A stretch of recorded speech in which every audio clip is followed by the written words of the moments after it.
Hi guys, JEE 2024 session 1 ഡേറ്റുകൾ January 24 മുതലാണെന്ന കാര്യങ്ങൾ നിങ്ങൾക്ക് അറിഞ്ഞിരിക്കും.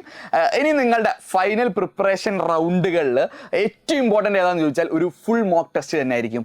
നിങ്ങൾ മൊബൈൽ ഫോണിലോ അല്ലെങ്കിൽ ഒരു OMR ഷീറ്റിലോ എക്സാം എഴുതുന്നതിനുപരി നിങ്ങൾ പ്രോപ്പർ JEE എക്സാം നടക്കുന്ന രീതിയിൽ കമ്പ്യൂട്ടർ ബേസ്ഡ് ടെസ്റ്റുകൾ ഒരു കമ്പ്യൂട്ടറിന് മുന്നിലിരുന്ന് ആ ഒരു വലിയ സ്ക്രീനിൽ മൗസൊക്കെ ഉപയോഗിച്ച് എക്സാം എഴുതുന്ന ഫീലിംഗ് ആക്ച്വലി വേറെ തന്നെ ആയിരിക്കും. ആ ലിമിറ്റഡ് ടൈമിൽ ആ ടെൻഷൻ, ആ ഫീലിംഗിൽ എക്സാം എഴുതിയാൽ മാത്രമേ നിങ്ങൾക്ക് എന്ത് ചെയ്യാൻ പറ്റുള്ളൂ, അതിൻ്റെ കറക്റ്റ് ഔട്ട്പുട്ട് നിങ്ങൾക്ക് എത്ര വരുന്നുണ്ടെന്ന് മനസ്സിലാവുള്ളൂ. ആൻഡ് പോരാത്തത് അതൊരു കോമ്പറ്റീവ് എക്സാം ആയിട്ട് മറ്റുള്ളവരുടെ മാർക്കുമായി കമ്പാരിസൺ ചെയ്യുമ്പോൾ നിങ്ങൾക്ക് എത്രത്തോളം നിങ്ങൾ ഇനി മുന്നോട്ട് പോകാനുണ്ട് എന്നുള്ളതും കൂടി ഒരു ഐഡിയ കിട്ടും. ആ എക്സാം അല്ലേ, കോമ്പറ്റീവ് എക്സാം കൂടിയല്ലേ. അപ്പോൾ ഇതിന് എഡ്യൂബോർഡ് നിങ്ങൾക്ക് വേണ്ടി അവതരിപ്പിക്കുന്ന ഒരു അടിപൊളി പ്ലാൻ തന്നെയാണ്. നിങ്ങൾക്ക് ഇനി ഈ വരാൻ പോകുന്ന ജാനുവരി 13th and 14th എഡ്യൂബോർഡ് നിങ്ങൾക്കൊരു ഫുൾ മോക്ക് ടെസ്റ്റുകൾ JEE എക്സാം എങ്ങനെയാണോ നടക്കുന്നത് അതേ രീതിയിൽ തന്നെ എന്ത് ചെയ്യുന്നുണ്ട്, അതേ സെന്റേഴ്സിൽ എന്ത് നടക്കുന്നുണ്ട്, ഒരു മോക്ക് ടെസ്റ്റുകൾ നടക്കുന്നുണ്ട്. അപ്പോൾ അതിലേക്കാണ് നമ്മൾ പറയുന്നത്. അപ്പോൾ എല്ലാവരും കേൾക്കുക. ആൻഡ് ഒരു കാര്യം കൂടിയുണ്ട്, വിന്നേഴ്സിന് അടിപൊളി പ്രൈസ് കാത്തിരിക്കുന്നുണ്ട്. ചില്ലർ പ്രൈസ് ഒന്നല്ല, എന്താന്ന് കണ്ടിരുന്നോ? കേരളത്തിലെ 7 മെയിൻ സെന്റേഴ്സിലാണ്. അപ്പോൾ പേടിക്കണം, 14 ജില്ലക്കാർക്കും ഒരുപോലെ ആക്സസ് ചെയ്യാൻ പറ്റുന്ന രീതിയിൽ 7 സെന്റേഴ്സിലാണ്, 7 സെന്റേഴ്സിലായിട്ടാണ് എക്സാം നടക്കുന്നത്. 2 ദിവസങ്ങളിലായിട്ടാണ്. സെന്റേഴ്സ് നോക്കുക. 14th നമ്മുടെ എക്സാം നടക്കുന്നത്. മറന്നുപോരുത്, ശ്രീകണ്ഠപുരത്താണ്. 13th 14th നമ്മുടെ എക്സാം നടക്കുന്നുണ്ടാവും. കോഴിക്കോട് രാമനാട്ടുകര വെച്ചിട്ടാണ്. അതും ജനുവരി 13th 14th രാമനാട്ടുകര എന്ന് പറയുമ്പോൾ നിങ്ങൾ മലപ്പുറംകാർക്ക് വേണമെങ്കിൽ എന്ത് ചെയ്യാം, കോഴിക്കോടിലെ രാമനാട്ടുകര സെന്റർ ഓപ്റ്റ് ചെയ്യാം. നിങ്ങൾക്ക് ഓപ്ഷൻ ഉണ്ട് സെലക്ട് ചെയ്യാൻ. മലപ്പുറംകാർക്ക് ഒരു എക്സ്ട്രാ ആയിട്ട് തിരൂരുണ്ട്, അതും ജനുവരി 13th 14th ഇനി അടുത്തത് തൃശ്ശൂരിലേക്ക് പോവുകയാണെങ്കിൽ തൃശ്ശൂർ പാമ്പാടിയാണ് സെന്റർ വരുന്നത്. എറണാകുളത്ത് വെങ്ങോലയിലാണ്.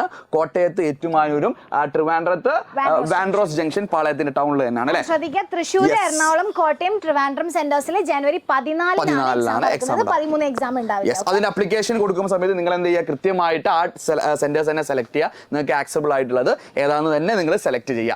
റെഡി? ഇതിന്റെ സെഷൻസ് അല്ലേ, 2 സെഷൻസ് ആയിട്ടാണ് എക്സാം നടക്കുന്നത്. അപ്പോൾ രാവിലത്തെ സെക്ഷൻ നിങ്ങൾക്ക് വേണമെങ്കിൽ ചൂസ് ചെയ്യാം.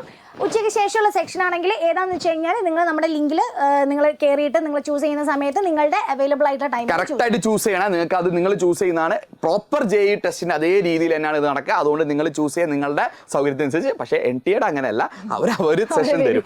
റെഡി? ഇനി ഇതിന് ഫസ്റ്റ് പ്രൈസ് നേരത്തെ പറഞ്ഞ പോലെ നിങ്ങളോട് പറഞ്ഞ ഒരു അടിപൊളി സമ്മാനം ഇതിന്റെ ഫസ്റ്റ് പ്രൈസ് ആയിട്ട് കാത്തിക്കുന്നുണ്ട്. ഫസ്റ്റ് പ്രൈസ് നോക്കിയോ, 1 lakh. മോക്ക് ടെസ്റ്റ് ചെയ്തിട്ട് 1 lakh വാങ്ങാന്ന് പറഞ്ഞാൽ ചില്ലറ കാര്യമല്ല. നല്ല രീതിക്ക് പ്രിപ്പയർ ചെയ്ത് നല്ല സീരിയസ് ആയിട്ട് തന്നെ എക്സാം എഴുതാം. ഫസ്റ്റ് പ്രൈസ് ആയിട്ട് 1 lakh തന്നെ വാങ്ങാം കേട്ടോ. റെഡി? ഇനി ഇതിന്റെ രജിസ്ട്രേഷനുമായി ബന്ധപ്പെട്ട് നിങ്ങൾക്ക് എന്ത് ചെയ്യാം, ഈ ലിങ്ക് സ്കാൻ ചെയ്യാം, ഈ QR സ്കാൻ ചെയ്യാം. അല്ലെങ്കിൽ താഴെ കാണുന്ന eduboard.app/JEE എന്ന് പറഞ്ഞിട്ടുണ്ട്. അത് കമന്റ് ബോക്സിലും മറ്റിലൊക്കെ പിൻ ചെയ്തിട്ടുണ്ട്. നിങ്ങൾക്ക് അത് ക്ലിക്ക് ചെയ്യാം. ആൻഡ് രജിസ്ട്രേഷൻ ഫീസ് ഉണ്ട്. രജിസ്ട്രേഷൻ ഫീസ് 200 rupees ആണ്. അതിന്റെ കാര്യത്തിൽ വളരെ ഇമ്പോർട്ടൻ്റ് ആയ ഒരു അപ്ഡേറ്റ് തരാം. എഡ്യൂപോർട്ടിന്റെ പെയ്ഡ് സ്റ്റുഡൻസുകൾ ഉണ്ട്. അതായത് എൻട്രൻസ് ബാച്ചുകൾ, എൻട്രൻസ് ക്രാഷ് ബാച്ച് ആയാലും ബേസിക്കലി എൻട്രൻസ് ബാച്ചുകളിൽ ജോയിൻ ചെയ്ത കുട്ടികൾക്ക് ഈ എമൗണ്ട് കംപ്ലീറ്റ്ലി റീഫണ്ടബിൾ ആണ്. അതുകൊണ്ട് നിങ്ങൾക്ക് എക്സ്ട്രാ പൈസ ഒന്നും തരണ്ട.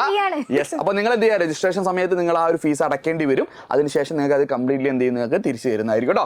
അപ്പോൾ രജിസ്ട്രേഷൻ ഫീ ആക്ച്വലി നമുക്ക് ഫീസിബിൾ ആയിട്ടുള്ള എമൗണ്ട് അല്ല. ബട്ട് നിങ്ങൾക്ക് വേണ്ടി, നിങ്ങൾക്ക് ആ ഒരു ഫീൽ കിട്ടാൻ നിങ്ങൾക്ക് വേണ്ടി മാത്രം നടത്തുന്ന എക്സാം ആയതുകൊണ്ട് നമ്മളൊരു പേരിനുള്ള ഫീസ് എന്നുള്ള നിലയിൽ മാത്രമേ നമ്മൾ ആ 200 വാങ്ങിക്കുന്നുള്ളൂ. സോ എന്ത് സംശയമാണെങ്കിലും മക്കളെ ഈ നമ്പറിൽ വിളിക്കുക. നിങ്ങൾക്ക് സെന്റേഴ്സിനെ കുറിച്ചാണെങ്കിലും ടൈമിങ്ങിനെ കുറിച്ചാണെങ്കിലും ഇനി ഇതിന്റെ ഓവറോൾ എന്ത് സംശയം ഉണ്ടെങ്കിലും മക്കളെ ഈ നമ്പറിൽ വിളിക്കുക. 9207998855. ആൻഡ് ഈ സെന്റേഴ്സിന്റെ ലൊക്കേഷൻ, ഗൂഗിൾ മാപ്പ് ലൊക്കേഷൻ കമന്റിൽ പിന്നും ചെയ്തിട്ടുണ്ടാവും. അപ്പോൾ നിങ്ങൾ എല്ലാവരും ഇതിനെപ്പറ്റി അവെയർ ആവുക. നിങ്ങളുടെ ഫ്രണ്ട്സിനോട് നിങ്ങൾ പറയുക. നിങ്ങളുടെ ഫ്രണ്ടിന് 1 lakh കിട്ടിയാൽ മേ ബി അതിന്റെ ഷെയർ എങ്കിലും നിങ്ങൾക്ക് വാങ്ങാൻ പറ്റും. യെസ്. അപ്പോൾ മക്കളെ എല്ലാവരും എക്സാം എഴുതുക. സീരിയസ് ആയിട്ട് തന്നെ നിങ്ങൾ ഈ എക്സാമിന് അപ്രോച്ച് ചെയ്യുക. ഒരു അടിപൊളി കമ്പ്യൂട്ടർ ബേസ്ഡ് എക്സാമിന്റെ JEE ഫീലിംഗ് നിങ്ങൾക്ക് കിട്ടട്ടെ എന്ന് ആശംസിക്കുന്നു. So all the best for the winners also.